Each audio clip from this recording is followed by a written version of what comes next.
I am the first Republican member of Congress that is going to be forced to take the witness stand under oath and defend myself against a lie and something I never did.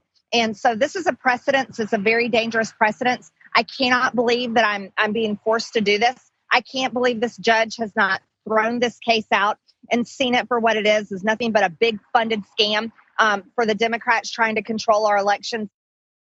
I love her trying to use the word precedent and precedents and having no idea how to deploy it. Whatever, she's doing what she can. So there, she does not want to have to testify, which I get. I wouldn't want to have to testify. She's a little bit worried about it. On her pre-show yesterday, she was talking about how it is unacceptable that people will be live streaming this, that they'll be seeing in real time what's being presented, what videos are played, what evidence is presented. It just, for a couple days, she has been really projecting, Kyla, that she is worried about how this might go. Which I like, considering how difficult of a case it is to make, how unprecedented blocking someone is, why is she so worried? Maybe she knows some stuff that we haven't seen yet. Absolutely. I think she knows exactly what she did. I think she knows exactly what part she played in it. And it might be that I'm idealistic. I really care about democracy work. That I hunger strike for democracy. And so it's just really frustrating to, see her potentially get away with these charges. Again, she helped incite and encourage an insurrection on our nation's capital. And so it's going to be very interesting to see what happens. We know that Justice Thomas's wife was also involved in some parts in this insurrection.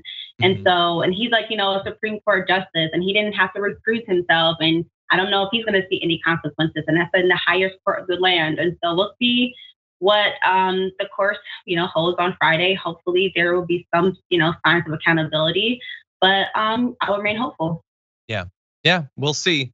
And again, I'm glad that you reminded us of that story. Like, sure felt like there should have been some kind of consequences for Ginny Thomas. And no, we're moving on.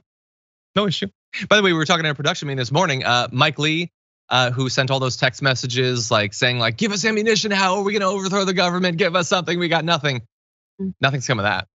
Like, there's just so much that we present it to the world. We're like, this is unacceptable, right? Everyone, no, we can accept it. Okay, we'll see what happens tomorrow. I was watching an old episode of SNL, and it was the episode that came out the week of the grab 'em by the pussy comment. And it just, like, I had sort of forgotten about that. And it reminded me, like, how did that not end this? That is madness. But that was 1,500 madnesses ago.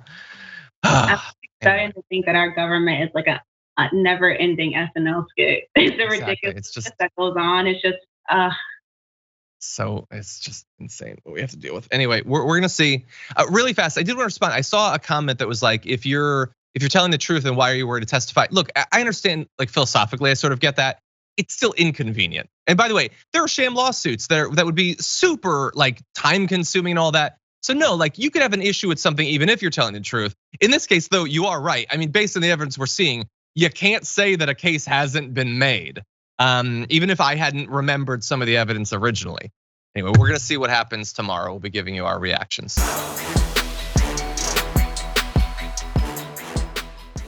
Check out the Damage Report podcast each day, wherever you get your podcasts, whether Pocket Casts or Stitcher or iTunes.